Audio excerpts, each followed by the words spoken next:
As a life coach, my job is to look at where you are now, see where you want to be, and help you pave the road through while being your, coach and cheerleader and help you get to your goals. So as a result, our group is goal driven and, moving you towards where you want to manifest. It's not so much I talk about burnout, I give more strategies if you're feeling overwhelmed in your days, tired, procrastination tips. A lot of us feel burnt out because we're engaging in habits like procrastination. It's okay. I always say you can't change the past, but you are the decider of your future, and you can make that decision at any moment in time that you're ready to make a change, that you're ready to course correct, that you're ready to get unstuck. And so that becomes really empowering.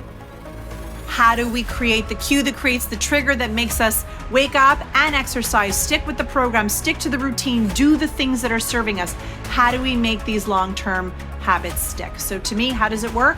I take you through those 4 steps, and that's how you end up on the other side.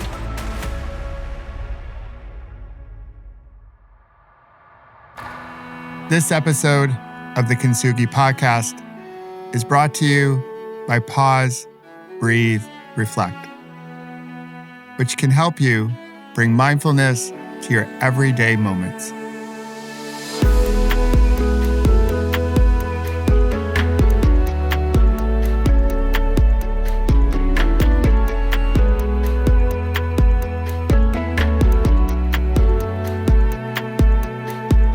Hey there, I'm Michael O'Brien, and this is the Kintsugi Podcast.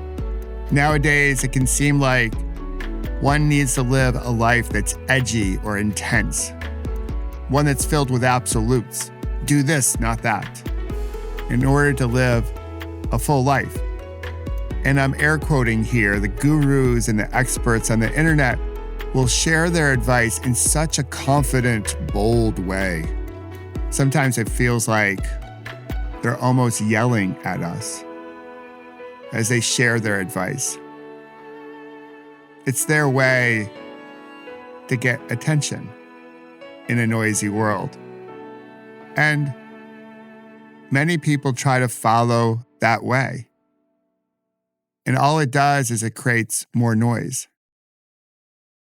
I much prefer a life that's lived in appreciation for all the gray in our lives, the space between the absolute black and white. Approaching life with discernment and nuance and love. And of course, energy, so we can fully embrace this wonderful gift that we have, knowing that there isn't just one way. But when we open ourselves up to a healthy mindset and great practices, we can fully embrace life, all the moments. The good ones when we feel joy and happiness, and even the challenging ones where we feel worried or angry, embracing all that life has to offer. Today, you get to hear from someone who is living life in just this way, with range, appreciating the black and white aspects of life and all the different shades of gray. She has this wonderful energy and spirit about her. And I know if you don't know her already, you will love her. So if you're ready, settle into a comfortable position. Take a healthy breath in and a slow releasing breath out, and get to know Erica Diamond.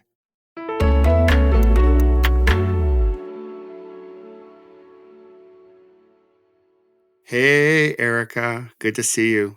So great to see you and be back. I feel like it's been a minute.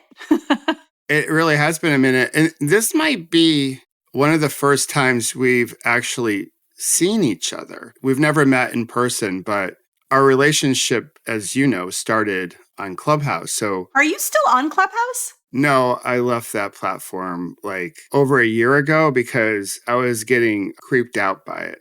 Yeah, it kind of turned into a bit of a cesspool, though. It really was. And I was getting concerned that they were recording all the conversations and selling that stuff as data. And there was also just creepy men coming into this space. I'm a big believer if you have a platform, you should try to create as much safety as possible in your platform. I just think that's a responsibility. So I popped off, created my app to give people a brave, safe space that we could control better. So yeah, so it's good to see you. Like, Not just to hear your voice on an audio platform.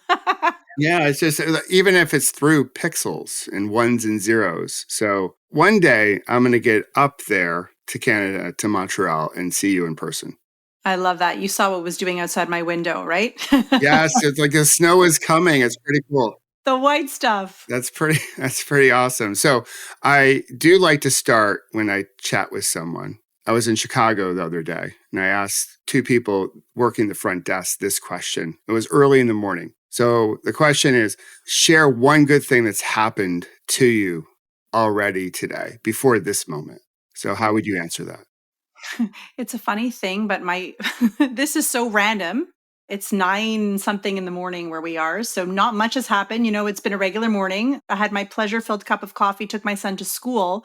But the great thing that happened is my shower tiles have been cracked. So I have someone here replacing them, and I'm going to be able to shower on a beautiful shower floor because my tiles have been cracked and yucky. So I'm very excited to shower. I don't think tonight in that bathroom, but tomorrow. So that's good. That's a good thing. We cannot underestimate Home repairs. home repairs, but the value of like taking a shower in your shower, like the last 3 days, last 4 days, I've been away at a hotel and I came into the house, I gave my wife, a hug and a kiss.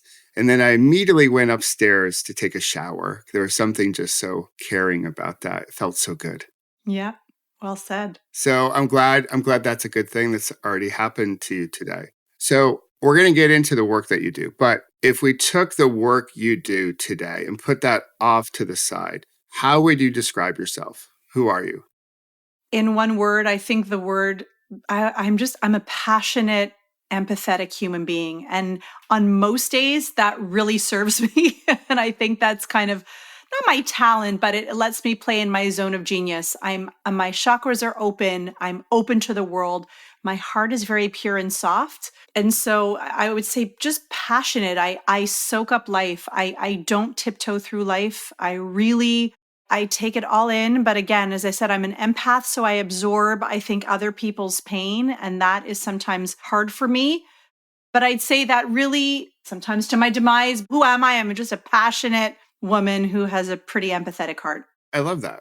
And really like leaning into the gift of life, really living it. I really do. I am a life Yeah, liver. when I see the stuff you're putting out there, it's like, here is a person that's just digging life. I wake up, my glass is half full. I wake up, I sing in the shower. Like people are like, are you really who you are on social media? I'm like, I really am. I love to eat. I love food. I love music. I love a great glass of wine. Biggest self-care exercise is a massage. Like if I could have a massage I love nature. I love meeting new people. I'm very curious. And I think that all is that's passion to me. I love it. Is there a song like right now that's getting you going? Because there are 4 things that I believe are medicine. There's probably more than 4, but mindfulness is medicine. Oh, for sure. And I teach that like you. I'm a certified yoga and meditation teacher. And so, yeah, so we're going to get into that. Movement is medicine. So we'll get into that. Yeah. I also believe like what we eat. So I call that the munchies. So, but I'll save that for later. But in terms of music, since you just mentioned singing in the shower, is there a song that is getting you going right now? Oh God. There's a song that comes into my head right now. It'll be What the World Oh, well, that's a great Needs song. Now Yeah. is Love, Sweet Love. I can't sing, but you get the idea. So that song pops into my head. But if I have like a song for my life, like I envision just when I hear the Rocky song by Bill Conti, Gonna Fly Now. Yeah. I love that. I've always rooted for the underdog. I love the underdog. I empathize with the underdog. And so that song to me is like that. I love that That song. song. Have you ever been to Philadelphia? I have. I Have you run have. up this rocky No, step? I didn't. I Oh, didn't. I know. I should have. I know. It's actually The Godfather and Rocky are like my two favorite. Well, The Godfather's a trilogy. The Rocky's like, I don't know, 8, 9, 10 of them. But I love Rocky is one of my favorite movies. I love it. all right. So here's the thing. The next time you come down to Philadelphia, I'll drive down and we'll do the rocky steps together. Can we do it? I love it. I'm so in. I'll bring my little Bose speaker and we'll put on the song and we'll run up the stairs and we'll scream, Adrian! Adrian, well, you got to wear gray sweatshirts and Exactly. beanies and stuff like that. All right. So, is there something, this is going back to growing up, is there something that your parents used to say that's still with you today? So I'm often asked about my childhood, and I would like to say that I really consider myself to be so fortunate. I was raised in an abundance of love. My dad was like an astute businessman, and my mom was a therapist. And I think that I made that mix my own business. So I studied psychology and marketing in school. I think I inherited that from both my parents. And I was an only child, and I was given an abundance of love and exposure. They took me everywhere. I did not grow up in an abundant life financially in my early years of my life, but I never knew that because they had one child and they poured everything into me. So I did the tennis lessons that my friends did. I went to summer camp, but I remember it was the three of us. We used to live in bed together. I would come into their bed in the morning. My father would teach me and expose me to other groups and other people, and always reminded me to have an open heart and listen to what other people have to say, and that what we think is only, one idea in the world, to be open to bridge. So I live in Quebec, and there's sadly this rift between, Anglophones and Francophones. And so he was like, on the committee to bridge. He's like, I understand why we fight here. It's so rich, Quebec. Like we're like Europe here. Why do we fight? So he was like on the committee to bridge, business Anglophone and Francophone communities. He's a unifier, my dad. And my mom they gave me unconditional love. So there wasn't anything they said. It was the way they raised me. They taught me, my mom, a therapist, taught me to tune into my body, to sleep when I'm tired, to eat when I'm hungry, to not follow the herd, to be confident in my voice. Like they really raised me. And I always laugh. I speak to my mom. I'm like, whenever I don't know what to do with my boys, I'm like, what would mommy do? Like, what would she say? And I feel really lucky because as a life coach, I've helped thousands of women around the world. And there is a common theme when you grow up. I don't want to say, behind the 8 ball, or if you grow up with parents who did not nurture your spirit or did not tell you that failure is neither final nor fatal, and you can come back from failure and you can be resilient. And when you don't have these messages, and when you're the parent who, when a kid brings home a 92, you say, where's the other 8%? We grow up with self-esteem crap, and we grow up with resilience, difficulties. We grow up with a lot of SHIT when we've been brought up this way. So I'm really lucky in the sense that I was not brought up with that. I think I was brought up with the right messaging, and I'm trying to pass that on to my kids. And that's what I teach in my world. Oh, that's so awesome. So good. Like, what great parents. Like, I know. where'd they find that playbook? Because we I need to don't know. distribute that around to a few other people. Like, because parenting can be so hard. But what you just mentioned, Erica, I was at a conference in Chicago, about 1,000 people, 97% of them women. And I did some coaching there. They had an opportunity to sit down with some coaches. And that whole notion of like the less than, I'm not enough type of feedback. So what they played back to me was this, I need to hear from my boss what I need to do.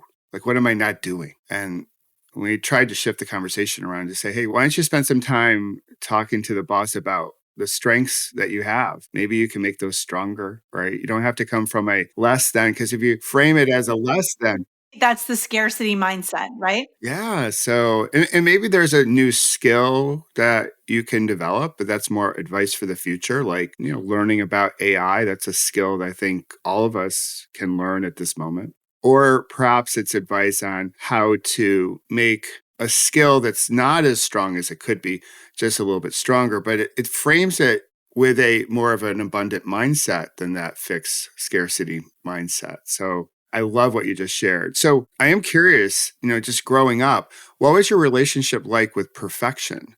Oh, so oddly enough, I was never a perfectionist.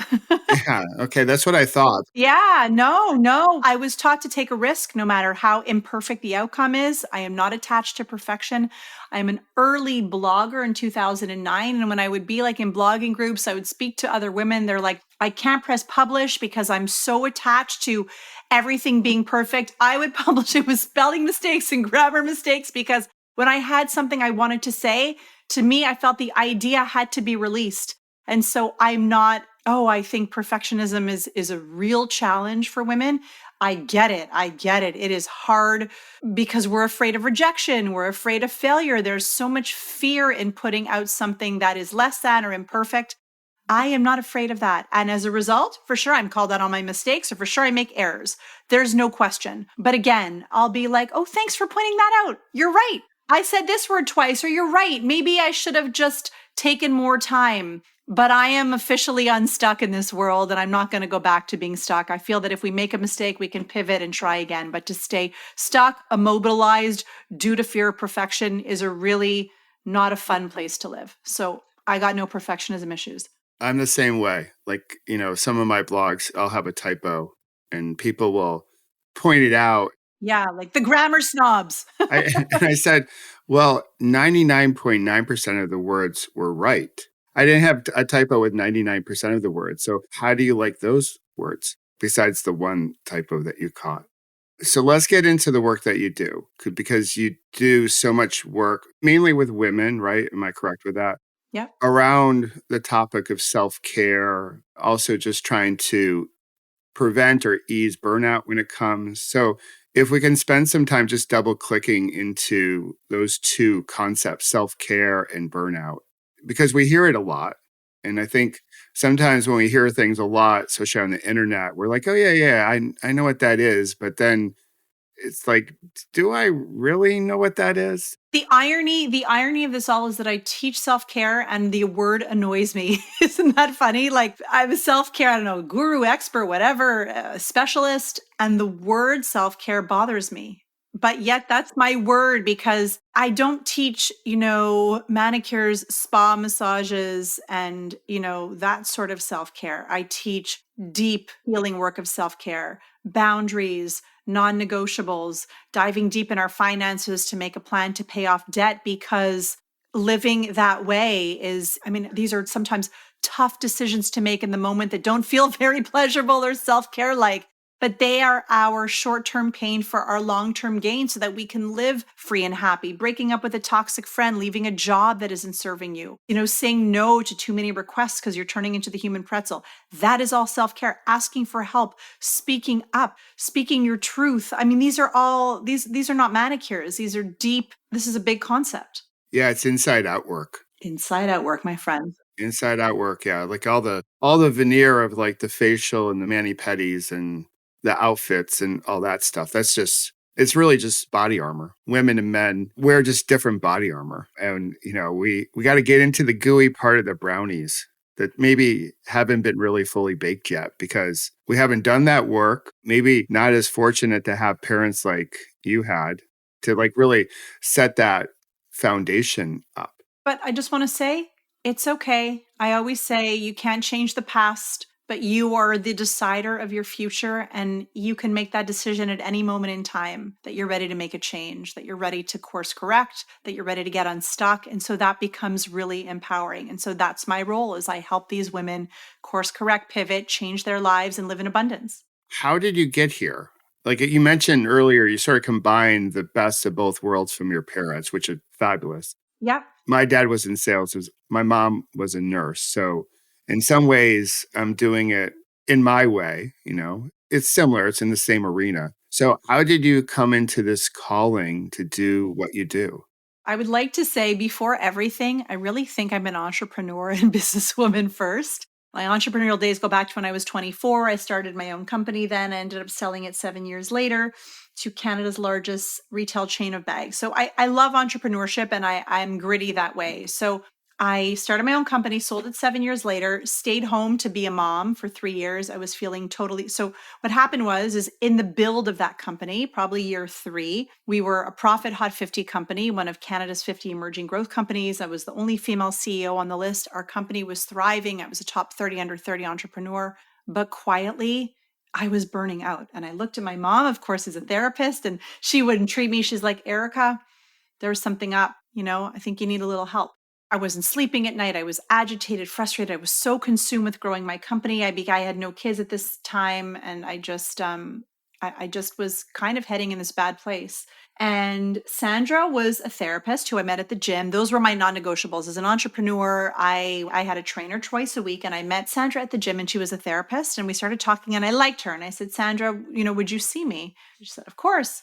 So Sandra gave me the sort of aha moment, the pivotal moment to my life, which is, Erica, no one is telling you to throw water on your flame. You should continue to burn bright and do what you do well and do what you love. Instead, complement this life with, like, however you're doing it there, just do it as far as self-care. And make sure you're complementing this big, busy life with quiet moments of stillness and calmness and centering and regrouping. And so that was the birth for me of yoga and meditation. Well, yoga first. So Steve became my other non-negotiable. So Steve came to my house twice a week. He was a yoga and meditation teacher. One of my non-negotiables as an entrepreneur, as a young entrepreneur. And he would teach me the power of what would happen to my whole body when I would step onto my yoga mat, how I'd bring my blood pressure down, my breath, my baseline. And so I started growing into this I don't know, I started living life of yoga off the mat as well as an entrepreneur. And I had always loved mentoring. So when I grew this business, I'd always mentored, other women entrepreneurs. And then I sold my company, stayed home, ended up saying, okay, I've got the entrepreneurial itch again. It's back. What can I do? And that was the birth of my blog, womenonthefence.com, which is where that was going to be the documentation of me getting unstuck off the fence, figuring out what my chapter 2 would be. And then ended up building this really big community of women who were all trying to get off the fence too. And so from that kind of became the birth of, then I was asked to audition to be the parenting and lifestyle correspondent on Global News, wrote a book, started getting hired for speaking engagements, mentoring other women. And then probably 9 years ago, was always mentoring women, loved the idea of helping other women get unstuck. And so I became a certified life coach. And then 5 years ago, got certified in yoga because I wanted to marry my work of women's minds with their bodies. And 3 years ago, got certified in meditation. And so I've been able to build this mind body, brain body sort of connection in the self-care realm. And that in COVID manifested into this incredible, beautiful course and program called Busy to Bliss. And that is where I help women around the world go from busy and overwhelmed and, frazzled, on the brink of burnout, to living in abundance and this blissful life. And I have a 4-step method that I do that with. And it's a beautiful, robust 8-week course. And that is complemented by meeting with me, where I coach these amazing women every 2 weeks. And so that's my life's mission, is to help busy women avoid burnout so they can reclaim their time, energy, and joy. And they can wake up and feel like they're the boss of their own day and they are living in purpose and passion. It's no small feat. It's a journey, but we can all get there. And I really believe that community support is so important. I really believe that to go it alone is hard. So I think that that's why community is such an important part of what I do. And sometimes I kind of like fudge it. I don't do it the way a typical maybe coach does it, which is where I will ask, I'm like, Sandra, what do you think about what Jen just said? And it becomes this whole, and because my spaces are safe, it becomes this love fest of encouragement, of personal responsibility, and of joy. Yeah, what I hear is this massive circle of connection. Yeah. That you're not like the sage on this stage. You're trying to link each other. So I think in a lot of coach communities or guru or expert communities, it's a hub and spoke model where everyone's connected to the guru, but they're not connected to each other. Totally. And I agree. Even when I was blogging in the early days, I felt like I'm like the commoner. I'm part of the group. I'm with everyone. Yes, I have all the certifications to back up what I'm doing, but I'm a human being first. And so it bothers me. I felt that there were so many experts out there living out of alignments. Like they teach one thing, but they're another way behind the scenes. Oh, yeah. And I am who I am. I'm human. I'm not perfect. I think I'm excellent at what I do, but I'm still, I still make mistakes. And so I still wake up. I still have shitty days. Like I'm a real person.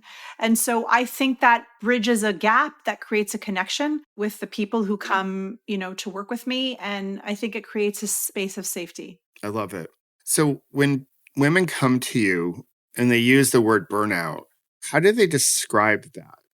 So I just want to say I'm a certified life coach. I am not a psychiatrist or a psychologist. So if the burnout is debilitating, if they are not able to go to, to work or to their job, they don't call me. I like my group is I get people who are kind of working themselves to the bone and get to me to course correct. If someone is full blown burnout, of course there's no shame. They need to speak to their doctor and move from there.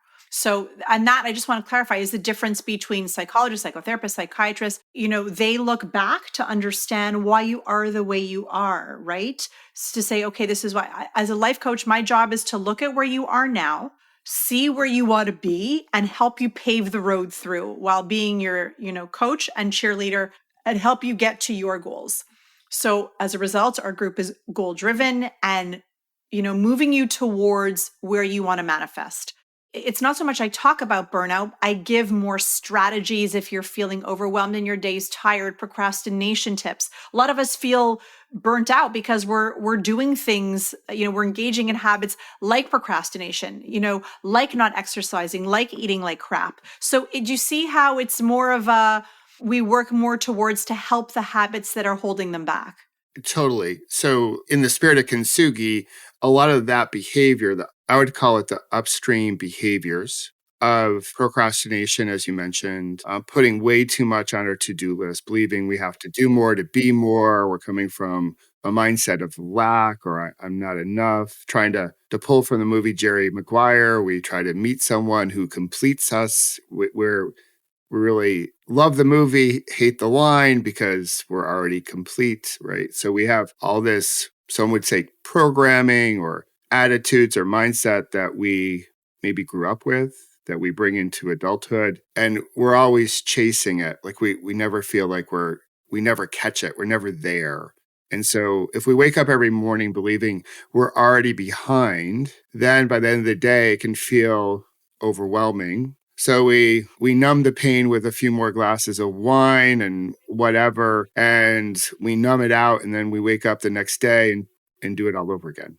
And nothing changes. So what I hear from you is like, let's talk about strategies and tactics to, if you feel like you've cracked or maybe been broken, again, in the spirit of Kintsugi, let's talk about the rishi, the lacquer that can put you back together in a more beautiful state. And sort of really embrace the one thing I love to do is embrace our scars, right? So some of them are emotional, some are physical, but they tell a beautiful story about what we've been through. Oh, of course. There are warrior scars, Yeah, and how we can come back in a much more beautiful form. So, no, I totally hear what you're saying. Like, let's work on some of these ways of living so you can step into the spirit of your Kintsugi. I believe that we move through. So you said, how do you, if you're, encroaching this burnout or feeling, how do you turn it around? So I believe in what I teach is a 4-step method. And we start first with my women. As you said, it's my coaching program is for women. So let's say women. I start with mindset because I don't believe we can change our lives. So nothing. I don't even say, not even looking at how you're eating, moving, managing stress, mindset. Things like gratitude, working from a scarcity mindset to an abundance mindset, looking at things like our limiting beliefs, right? Like, I'll never get this done. I'm going to be fired at any moment from this job. Just looking at our limiting beliefs and doing exercises like thought challenging. So challenging the thought. A lot of the negative automatic thoughts that we have are not even true. They're not even fact-based. So let's go ahead and challenge those thoughts. So my first step is mindset. You can't begin to change your life if you are functioning from a scarcity mindset. So first, we change the mindset. Then we change the body. So step 2, energy and well-being. That's looking at the 5 pillars of self-care that I teach. What you eat, how you sleep, how you move, how you manage stress, how you connect socially. I'll say it again. What you eat, how you sleep, how you move, how you manage stress, how you connect socially. Stress, burnout, acute stress versus chronic stress. Acute stress, we're very nervous for the presentation. We want to get the job offer. Chronic stress, that's the one that are the beautiful manifestors of burnout. So chronic stress, it's the grind, it's the over and over of not taking care of ourselves. And that's what leads us into burnout. So first the mind, then the body. Step 2, that's all of the things that you and I talk about: breath work, breathing, eating, sleeping, all that stuff. Step 3, time management. So first we work on the mind, then the body, then we can time manage like a boss and reclaim our days. So that's where I share all the time management strategies, all the hacks, all the tricks, all the ways to shuffle around your days, trim the fat, be operating in your zone of genius. And then the last step, step 4, is transformation. And that's where we've learned everything. How do we make the habit stick? So 21 days to form a new habit, 66 days up to 6 months for it to start to become more automatic. How do we create the cue that creates the trigger that makes us wake up and exercise, stick with the program, stick to the routine, do the things that are serving us? How do we make these long-term habits stick? So to me, how does it work? I take you through those 4 steps, and that's how you end up on the other side. I love it. The 4 cornerstones of a solid foundation. Yeah, for sure. To living an abundant life. Absolutely. And holistic in nature. So I would love to invite you to make the best pitch forward for yoga. And I know you, again, we've talked about this, you work mainly with women, but maybe in your answer, you can also speak to any guys who happen to be listening. Oh, I teach men yoga too. I teach men yoga as well. Yeah. So I think a lot of men can view yoga as like, well, that's a female thing. Or I'm so tight, I can't do yoga. Yeah, because most of the poses on Instagram are, very thin women in pretzel positions. Yep. Yep. So tell us a little bit about yoga and what it is and what it can do to really bring alignment. Because what you're sharing in the 4 steps, the 4 cornerstones, is living a aligned life. And I see yoga as a practice of alignment. Oh, yeah. Oh, yoga, like I said, I live the yoga life off the yoga mat. And that's what I mean. When you step onto a yoga mat, and again, 5 minutes, this is about, and sometimes, there's so much to say. I don't want to bore you, but like in yoga teacher training, we are taught to come to your yoga mat with no shame, no blame. We are to come open with no judgment. So we are not to judge ourselves in how we are today. So we're not to judge ourselves in how we are in our practice. And whenever I guide something new, so for example, I just led a bunch of bankers last week at RBC, Royal Bank of Canada. I'm from Canada, as you know. And so I am guiding about, 30 bankers who got out of their suits and on the mat. So I told them, I said, you're here for yoga today, and I'm going to guide you through a de-stressing flow. So I explain to them, I show them if something feels difficult or challenging, they can come into child's pose, and I show them child's pose or downward dog. I tell them, or you can just sit down, or I'm perfectly so happy if you lie on your mat on your side in a fetal position and close your eyes for the next hour. That's yoga too. They looked at me and they laughed. I said, if you're tired and you decide you want to do 10 minutes of this, and the last 50 minutes you want to lie down, don't judge yourself, honor your body where it's at, meet yourself where you're at. And so I don't teach yoga with people standing on their heads. I don't even teach headstands in my class, to be honest. That's not what I try to do. The yoga that I'm obsessed with is helping people feel incredible, feel strong in body, soft in heart, strong in mind. And so my flows are empowering. We work and we rest. And if you stick with it, you'll feel the benefits of how you feel during the day. You'll see your body look better, because everything about yoga is from the core. There's a reason why yoga bodies or yogi bodies are so beautiful. It's because everything we do stems from our core. And then you begin to feel just better in your days. Your body will start to look better. That's a secondary thing. Your mind will feel stronger. When you're in traffic and your kid says this, you will want to fly off the handle. Like, yoga's everything. Yoga and breathing and breath work, and it's everything. And so that was even my Busy to Bliss course. The 2 things that people said, they're like, wow. And that's what we have on our page, which is, I'm not an advanced, or an intermediate yoga student. Will I like this course? So I say, I am a yoga and meditation teacher. There was no previous experience required. So my goal is to open you up to a 5-minute stretch or flow. See how you feel. If you like how you feel, move to 10 minutes. I'm not a person of extremes. I am a person who lives balanced and in the middle. So that's not my method. I don't teach anything extreme. I teach you to listen to the little whispers of when you're starting to not feel good. I teach you how to course correct. And then I teach you how to wake up and want to wake up, want to feel excited to wake up. That's a good answer. And I'm going to check you on, like you said, I don't want to bore you. That would be impossible. So I'm going to check those words. So, out of curiosity, of those bankers, what percentage of them had a yoga practice? All of them did because I think I know my group. I know, I tune in. So I know if something, I know when I tell people to be in downward dog and give them the choice to go into child's pose, everyone goes into child's pose. Okay, cool. I know that I'm dealing with people who are tired. And so I build it. It's always a dance and a relationship with my students. Always meet them where they're at. I will always meet anyone where they are at. So they came to you with like that openness of like being open to the practice of yoga before you did that. I asked them to just trust me. And I said, I know it's a hard ask, but I think we'll build a relationship over the next hour where slowly you will allow yourself to trust me and know that I'm trustworthy on a yoga mat. I love what you're saying too about bringing your practice off the mat. As you might know, that's my whole notion with mindfulness, like bring your practice off the cushion, because I know I know a whole bunch of people that have a transactional practice. They check the box, they get their little badge from their app, and they don't bring it into their days. And that's the benefit of breathwork, mindfulness, and yoga. And just really just having that strong foundation that you teach is that when we have those moments where the unexpected happens, we can be more thoughtful in our response. It slows the game down so we don't react in such a way.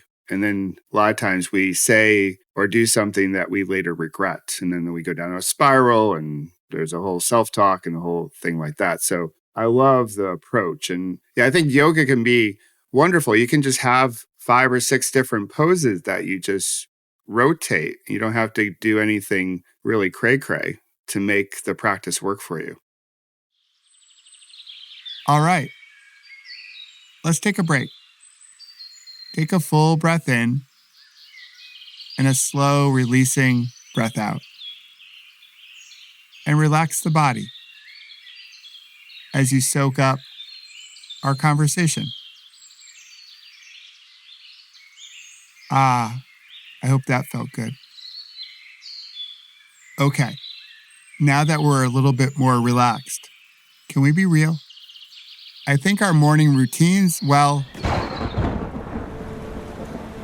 they've gotten a little out of control. You might not have time in the morning to meditate because you're busy doing other things like trying to get to work or getting the kids off to school. And this is where my app, Pause, Breathe, Reflect, comes in because I built it for busy people with a whole bunch of shorter practices. So if you don't have 10 minutes in the morning to meditate, cool beans. You're human after all. But I bet you have 5 times throughout the day when you have 2 minutes to practice and let go of stress and bring mindfulness to your everyday moments. So today, download Pause, Breathe, Reflect for free and begin to stress less, sleep better, and join a community of like-hearted humans rippling something worth rippling into the world. All right, let's go back to our conversation and celebrate the Kintsugi within us all. All right, so I know you're also into essential oils. Yes, I am, my friend. My wife is a childbirth doula, so Oh, she's used essential oh oils. my God, I got to get her some. She will love these. For birthing, she will need our stress-free blend. She will love that. It's a calming, relaxing, allow yourself to give birth blend. That's awesome. Like she had a birth, actually, she's at a birth as we speak. So she has this knowledge of essential oils, and I came late to the party. And I was like, all right, what is this? Is it, smells good? And now they become part of my day. But admittedly, I probably act like someone who's like, oh, yeah, I've always believed in this. So share more about essential oils as a way to like bring healing. It's like the whole concept of like Kintsugi, right? It's like we break and then we come back together, we heal. And so where do you see essential oils playing a role in that healing? So I've been an oils junkie for a good 10 to 15 years. I've always loved essential oils. And then in COVID, I saw that most of my clients, and in fact, people in the world were struggling with the same four pain points: low energy and focus during their days, total, restless, insomnia, trouble with sleeping at night, stress, very high stress, and low immunity. And so I literally created the solution to all. I wanted to create the solution to all four. I teach self-care. I wanted to bring a self-care product into the mix to be able to have people really take their self-care routines and practices to the next level. And so Bliss Essential is the collaboration of myself and the pioneer leading scientist and chemist and lab of essential oils for the past 40 years. So these are tested the highest quality, purest therapeutic grade essential oils. And we are an all blends company. So if you go to blissessential.co, you will not see, lavender or peppermint. You will see blends specifically for pain points. You will see stress free to decrease stress and enhance relaxation. You will see sleep easy. This lives on my nightstand. My diffuser's on my nightstand. I put it on for 30 minutes every night before bed. In 20 seconds, it's in my olfactory system. And, in 20 minutes, it's in my bloodstream. So sleep easy. Here's my diffuser in my office. I have 3. I have my energy blend that is good vibes. So that is instead of an afternoon cup of coffee, if you're feeling sluggish, I throw on my diffuser with my energizing blend. These are for your kids in college when they're trying to study and they're feeling tired. Tell them not to drink a Red Bull. Tell them to diffuse essential oils, good vibes. And the last one is Immunity Army. And that is a natural holistic cleaning solution for your countertops. You can put some in, fractionated coconut oil and rub it on your chest when you're feeling sick. This is, eucalyptus oil, tea tree oil, cloves, cinnamon, orange. And so these are 4 powerful blends for 4 specific pain points, and they are changing lives. We're in, the 4 Seasons Spa. We've been on the doctors. We are online. We are launching on Amazon. So that is the beautiful company that is Bliss Essential. That's my new baby as of 2 years ago. Oh, that's so great. And congratulations on that. Thank you. Thank you. That's huge. Yeah, I'm so proud of it. So a lot of your work is about helping people connect with themselves. Again, in our Kintsugi spirit. So we sit on this interesting cusp worldwide when it comes to AI. And I would love to get your thoughts on how you see AI as it relates to our humanness, our wholeness. I'm going to ask you this question now, and I could probably ask you this question a year from now, and you might provide a different answer. We all might. But right now, how do you see that? So I will only share what I believe I know. I stay in my own lane. So this is what I think. I think it is going to be very helpful I think it'll be helpful to medicine. I think I think it'll provide solutions to a lot of problems that'll get there quicker thanks to AI. However, I think the detriment of that, of course, like I look at my husband he runs a factory. He has a factory. They'll be able to be AI programming. Like he won't need a person to draw plans for a whole space. AI will be able to draw those plans. It's wonderful, but of course, it'll be taking jobs. There'll be lawyers are saying there'll be stockbrokers and lawyers. You won't need a stockbroker to invest. You'll have AI take all the, all the data and be able to tell you, okay, invest in this stock. That's the role of a stockbroker. There'll be AI that can write up contracts. My husband said, he said to me, he had a job posting. So he's like, I got to write up this job description. I said, go on ChatGPT. And he's like, you're joking. I said, please write a job posting for a foreman, blah, blah, blah, blah, blah, blah, blah. Well, no human being could have written up something that good. We could have. So it's scary. It's wonderful. I believe there's value. I'm afraid it'll replace manpower for jobs, but I think we'll find ways to use humans. And I don't have a clear opinion because again, I like to stay in my lane.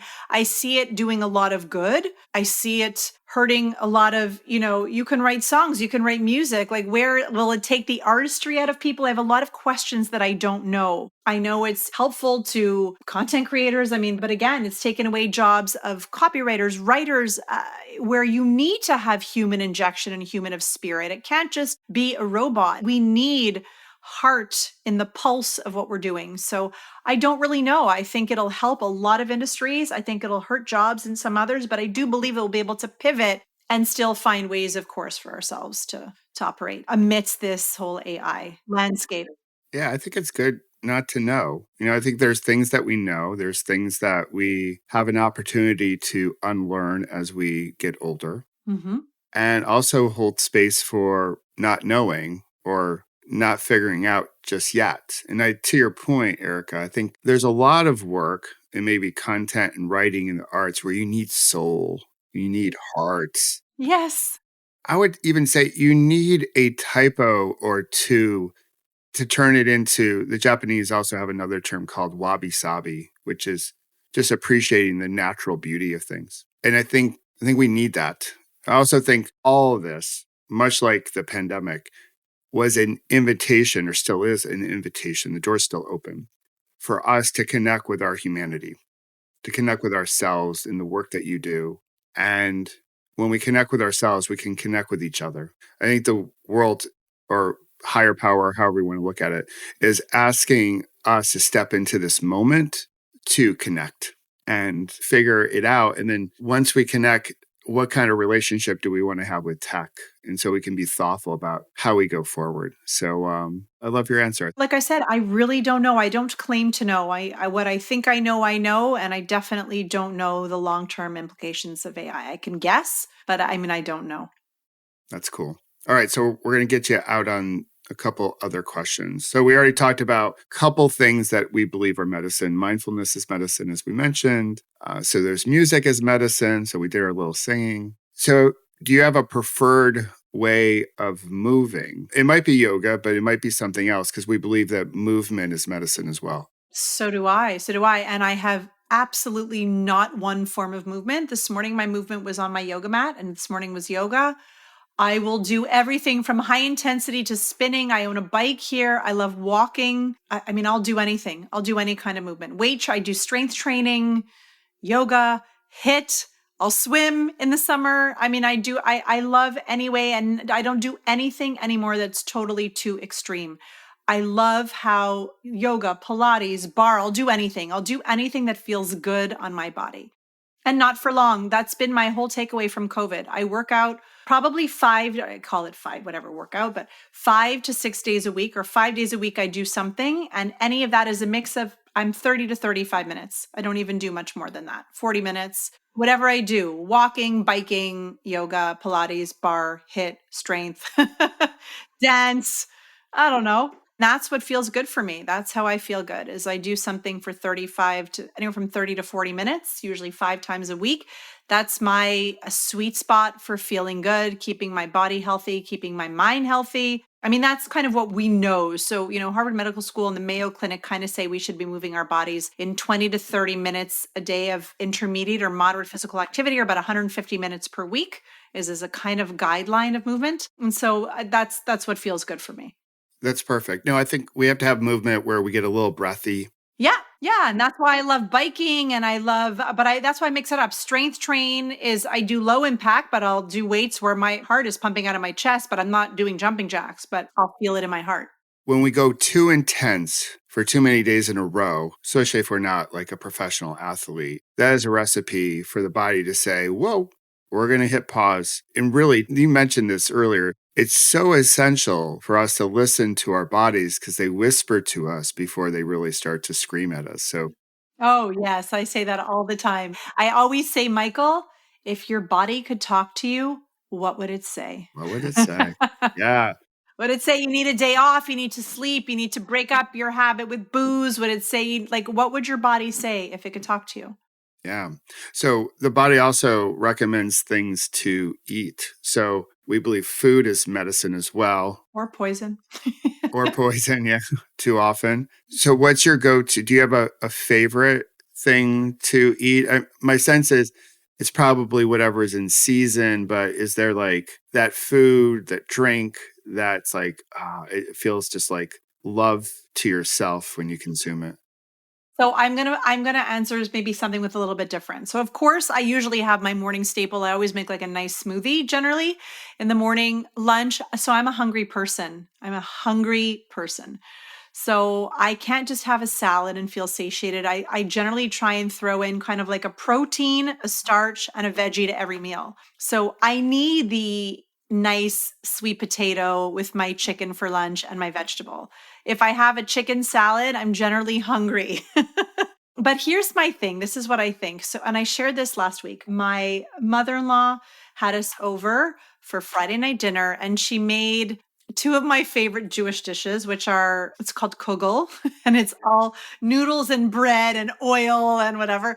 And it's called kasha and bow ties, which is more grease and olive oil. It's like a bow tie noodle with barley. And she makes it so good. So the next day for lunch, she's like, I made it for you. Take it home. I know you love. So for lunch the next day, I had 4 pieces of kugel in a plate with kasha and bow ties. So there was no like protein or vegetable or anything on my plate. And this is what I wrote on Instagram. I wrote, my body sees this food as warm, comfort, loving food. And I know that's not what maybe you see it as, but I think that it's how we talk to ourselves. That's how the food will be absorbed in our body. So if we shame ourselves, like to me, she made that with a lot of love. You may say, Erica, you sound way too woo-woo. This sounds so weird and bizarre. No, you're eating oily, artery clogging food. That food is shit for you. It's not good for you. I eat healthy almost all of the time. So to me, that's love. And to me, that food doesn't stick to my bum or my thighs. To me, that goes in with healing love. Totally. Right? So like if I made chicken schnitzel and it's fried in my fryer, but I made every ingredient and I made it from scratch and I rolled it in the breadcrumbs and I put beautiful basil or spices or rosemary and gave it flavor and I put it in a good oil, like, not a seed oil. And I made it and I made it with love from scratch. Like to me, my body doesn't see that as an unhealthy fried food. And I know it's crazy. I'm not eating chicken schnitzel every day of my life. So that's how I've lived my life. I need a lot of food. So I'll have, my chicken with my mashed potatoes and my salad and my soup and a beautiful shake in the morning with maybe an egg, and dinner's, usually something healthy and hearty. I eat everything. And my kids have watched a woman not ever step on a scale. I don't feel conscious about my weight. I feel conscious about how I feel. I'm always mindful to eat foods that serve me. Lots of fruits, lots of vegetables, lean protein, healthy meats. I eat steak. I eat hamburgers. I don't eat red meat often. I eat red meat about twice a month because I love how I feel when I have a good steak. Like I practice intuitive eating. I really do. I give myself McDonald's a few times a year because I love it. It's my favorite cheat meal and I show it. So what is it? Quarter pounder trio with a Diet Coke. I live for this meal. It's so bad. I will say, like, a Diet Coke does taste differently at McDonald's. Oh, right? With the ice. I don't There's something, because I'm a big believer, like, I am a ice fanatic. know. Okay. Like, I want the right ice. It's like that slushy ice that you can chew. When you pour anything over that ice, it always tastes better. Yeah, I just try and live in the middle. I try and be good most of the time, bad some of the time. I don't know, have a healthy relationship with myself, with the food that I eat, with the habits that I create. I cut myself slack if I've fallen off the wagon and I got to get back on. I practice grace and compassion, teach my clients to do the same. Life's tough. Life is tough. We can all give ourselves a little grace. I'll tell you really, at least I think it's a funny Kugel story. So when we lived in DC, we went over to others in the synagogue for Shabbat and they made Kugel. For me, it was the first time I had Kugel. Like I grew up a Catholic boy, Irish Catholic kid. And so we go over and we have Kugel. And that night, my appendix flares up. Yeah. I'm rushed to the Oh, hospital. And to this day, I don't believe there's correlation and causation. So I don't believe that it caused I the. really hope it wouldn't have. It's our little family joke. The first time I had Kugel, I had appendicitis. So, but to your point, I think this needs to be underscored. When you have food that's made with love and care. I think it sits with us differently. It's metabolized differently Me too. than like getting some packaged thing that looks like from the label it's healthy, but it's not made with love. It's not made with care. So yeah, when my wife makes challah, so you could look at it, the anti-carb people will break out in an allergic reaction. She made it from scratch with love, and your body loves that. Again, it's another way of connecting with the person who made it. You connect with yourself, you connect with all the senses.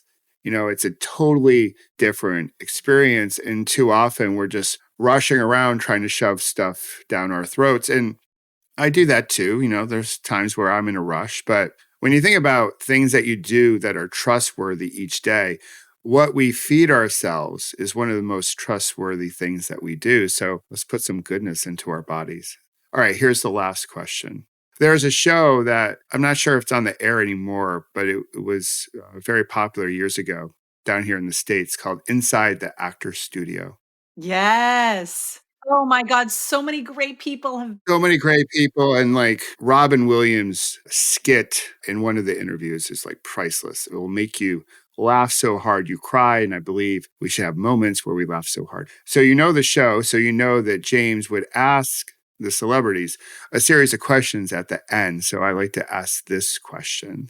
Assuming that God in heaven exists, what do you want them to say to you when you make it to heaven? Mm, just want it to be a welcoming place. Just say, come on in. Come on in. We got a warm meal waiting for you. You got your family and friends back there behind me, and you're going to be happy here. Cool. A good brisket and some kugel. Good brisket and some kugel would help. Awesome. Thanks for joining, Erica. This was awesome. Thanks for having me, Michael. It's been wonderful.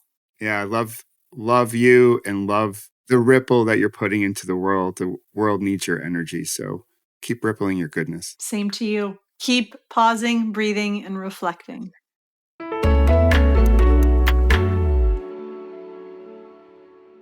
Come on. How cool is Erica? Don't you just love her approach to life and her energy?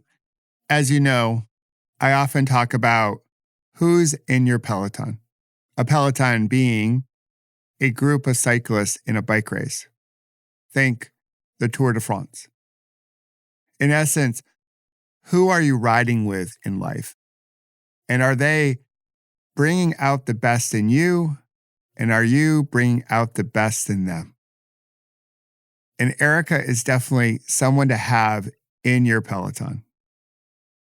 I just love her energy, and I'll share all the different ways you can connect with her in the show notes. You might recall that during our conversation, Erica shared her 4 steps, or the 4 pillars to a great foundation. And the first one was about mindset. And she referenced the practice of gratitude. And as you might know, here on Kintsugi, we love to drop in to a short meditation. It's only 2 minutes, based on what our guest has shared with us this week. So let's do just that. We'll practice gratitude. So when you're ready, settle into a comfortable position. You might bring a sense of dignity to your posture. And you can close your eyes, or you may wish to keep them open. And we'll drop in. And we'll begin with a few healthy inhales and nice, slow, releasing exhales. Allowing yourself to come into the moment. Perhaps appreciating what Erica just shared with you.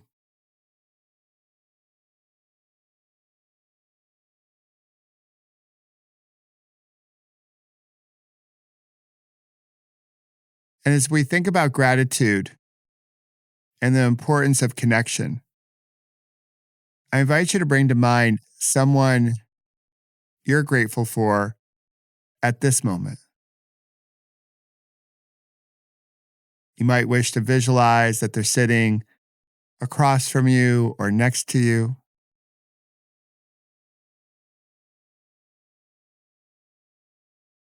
And in this moment, share with them what you appreciate most about them.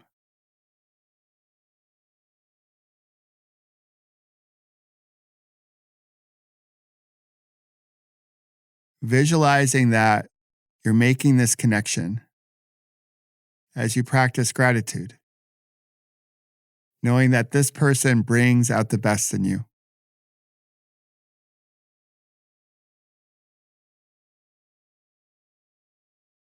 All right. Nice job. That was easy. A simple 2-minute practice to express some gratitude. And you can find other practices like this on my app, the Pause, Breathe, Reflect app. I want to thank Erica again for bringing her energy into our circle. Also, I'd like to give a shout out to the like-hearted humans at SaaSpod that make the Kintsugi Podcast sound so great and help it ripple into all corners of this big blue marble that we all share. And now, I want to thank you for listening and supporting the Kintsugi Podcast. And if you want to go above and beyond in your support, I could certainly use a kind rating, a review, subscribing, or sharing, because it does something to the algorithm that I don't completely understand. But when you engage in this way, it helps others find our like-hearted community. If you've already done so, thank you for the extra support. And if you haven't done so yet, today might be a really good day to do so. And if you'd like to receive some additional resources that can help you connect with yourself and others, like my Better Life workbook and the inspirational text messages I send throughout the week, and of course, our Pause, Breathe, Reflect meditation app, I'll put those links in our show notes. And remember, between now and next week's story of connection, when you have a challenging moment, slow down, come back to your breath, and know that you've got this and we've got you. And together, we will ripple something worth rippling into the world. I love you for listening, and I hope to see you next week. Until then, toodaloo.